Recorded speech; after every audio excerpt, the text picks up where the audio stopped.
Designated warden না, আমি একজন স্কুল টিচার। হ্যাঁ, তো 2015-এ যখন হোস্টেলটা যখন উদ্বোধন হয় তখন আমি একজন ওয়ার্ডেন ইনচার্জ হিসাবে আমি এখানে ঢুকি। তো তারপর যখন স্কুল যখন আপগ্রেড হয়েছে, যখন 12 পর্যন্ত হয়েছে, তখন আমার আন্ডারে 9, 10, 12। আচ্ছা, এটা কি ক্লাস 12? Yes yes. স্কুলের এই হোস্টেলের নামটা কি? নাম হেতাছড়া এইচএস স্কুল। হোস্টেলটার নাম হচ্ছে কস্তুরবা গান্ধী বালিকা বিদ্যালয়, যেটাকে কেজিবিবি বলা হয়। আচ্ছা আচ্ছা আচ্ছা আচ্ছা, তো আমি আমার আন্ডারে যে স্টুডেন্ট আছে এটা হচ্ছে ক্লাস 9, 10 and 12। হ্যাঁ, তো এখানে আমি as a warden incharge, I am not a designated warden, আমি just teacher cum warden incharge. তো ওই ম্যাডামের আন্ডারে যে থাকে এটা হচ্ছে আমার 6, 7, 8 and 11। তো এখানে ওই ম্যাডাম যে আছে তাই খুব অসুস্থ এবং খুব সিরিয়াস, তাই ব্রেন টিউমার নিয়ে খুব ভুগতেছে। তো তাই অফিসিয়ালি আমার কোনো চার্জ দেওয়া হয়েছে না, বারবেলি কোনো চার্জ দেওয়া হয়েছে না। তো এখানে ওই উনার পরিবর্তে তাই একজন লোকাল একজন প্রক্সি টিচার দেওয়া হয়েছে এখানে। হ্যাঁ, নাম রেখা চাকমা। হ্যাঁ, তো আমি থাকি আমার বিল্ডিংয়ে, আমার স্টুডেন্ট নিয়ে আমি থাকি, আমার এক ছেলে আছে, আমার স্কুল আছে, আমার পরীক্ষা ডিউটি দিতে লাগে, এক্সাম ডিউটি দিতে লাগে, আমার সব কিছু করতে লাগে। তো আমি যখন সন্ধ্যার সময় যখন দেখি আমার আমি চা খাইতেছি, তখন আমি ওই রুমে প্রচণ্ড শব্দ শুনছি। আমি শব্দ শোনার সাথে সাথে আমি দৌড়ে এসে গেছি। যাওয়ার পর এখানে গিয়ে দেখছি কি যে গ্যাস সিলিন্ডার থেকে মানে চুলার থেকে আগুন বাইরেছে। তখন আমি ওই মুহূর্তে সঙ্গে সঙ্গে আমি ফায়ার সার্ভিস আগে ফার্স্ট টাইম ফোন করছি। ফার্স্ট টাইম ফোন করার পরে ফায়ার সার্ভিস আমার আইছে।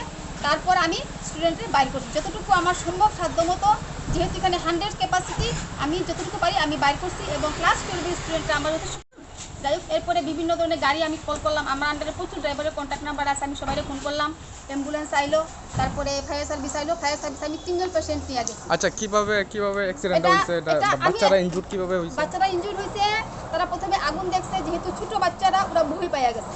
তো যা পারে বাইর করছি, যখন দেখছে তখন আগুন স্প্রেড হইয়া যখন ওয়াল প্লাস যখন বারান্দা যখন স্প্রেড হইয়া আয়া পড়ছে, তখন বাচ্চারা ভয় পাইছে, যা পাইছে বাড়িতে একটু 2টা মেয়ে ভিতরে রইয়া গেছে গা।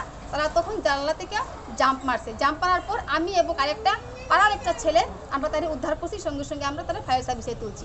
কিন্তু এই ঘটনার লাগিয়া আমি এখানে কোনো দায়ী নাই। ওই হোস্টেলে কোনো চার্জ আমার কাছে কোনো কিছু নাই, বারবেলি নাই, অফিসিয়ালি নাই, রিটেন কিচ্ছু আমার কাছে চার্জ নাই। এখানে প্রক্সি ম্যাডাম দেওয়া আছে। আর যখন আমি ওই হোস্টেলের ব্যাপারে যখন আমি ভালো কিছু কইতে যাই, তারা সবাই আমার প্রতিবাদ করে আর প্রটেস্ট করে যে যেহেতু আমার কাছে চার্জ নাই, আপনি কেন এখানে ইন্টারফেয়ার করেন? আমরা তারা প্রশ্ন করে এরকম। চার্জটা কার হাতে? চার্জটা এখন বর্তমানে যে প্রক্সি ম্যাডাম আছে রেখা চাকমা, আর অরিজিনাল ডেজিগনেটেড ওয়ার্ডেন তুলনা চাকমা। ওই যে প্রক্সি যে আপনি ম্যাডামের কথা কইছেন, উনারা অ্যাপয়েন্ট কে করছে? এটা আমি জানি না কে তারা এখানে ঢুকাইছে, কিভাবে দিয়েছে, এটা আমি কিছু কইতে পারতাম না। আমি আমার হোস্টেলের আন্ডারে আমার স্টুডেন্ট, আমার বাচ্চারা ভালো সেফে আছে, আমি ভালো তারা গাইড দিতেছি। ওই হোস্টেলে যদি কিছু তারপরেও আমি আমার রিস্ক নিয়ে তারা আমি উদ্ধার করছি, তারা আমি এখানে আমার কিছু করার। কতজন ইনজুর হইছে? আমি যতটুকু আমি প্রথমে নিছি 2 জন, তারপরে আরও 6 জন আমি নিয়ে গেছি, এরপরে আরও 3 জন নিছি। 6 জন পুরোপুরি সুস্থ হয়েছে প্রাইমারি ট্রিটমেন্ট করার পরে। তার আমি হোস্টেলে পৌঁছাইয়া দিয়ে সাইডা আমি এই 2টা স্টুডেন্টে নিয়ে আমি ফায়ার সার্ভিস নিয়ে আইছি। দায়িত্বপ্রাপ্ত যে ওনারা আইছেনি? না, দায়িত্বপ্রাপ্ত আমার কোনো এখন পর্যন্ত আমার কোনো কল করছে না, তারা জানতেও চাইছে না। জাস্ট ওই ডেজিগনেটেড ওয়ার্ডেনের হাজব্যান্ড আমার ফোন করে জিজ্ঞেস করছে যে ম্যাডাম বাচ্চারা সুস্থ আছে নি, গাড়ি লাগলে গাড়ি করেন। আমি কিছু গাড়ি লাগতো না, আমি স্টুডেন্ট আমি টেক কেয়ার। এই অ্যাক্সিডেন্টের যে হোস্টেলটাতে হয়েছে এটাতে আমার কোনো হাত নাই। তারপরও আমি তার হেল্প করছি। আমার নাম শান্তনা সিনহা। আচ্ছা, আপনি এজ এ টিচার কাজ করেন? হ্যাঁ, আমি as a teacher cum warden incharge. আচ্ছা, থ্যাংক ইউ। নমস্কার।